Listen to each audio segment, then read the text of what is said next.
Hi guys, welcome back to our channel. Today I'm going to show you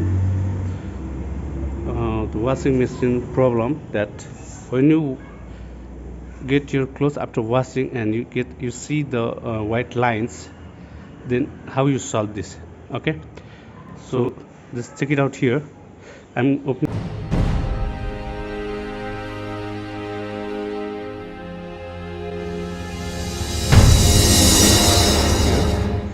opening the door. Okay, then so here, see, okay, I recently cleaned this, but still I'm going to show you.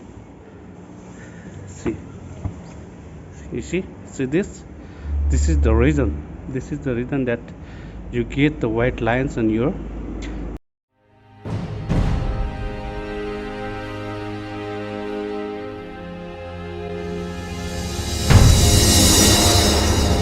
clothes after washing. Okay, so time by time you guys can check this, like once in a week.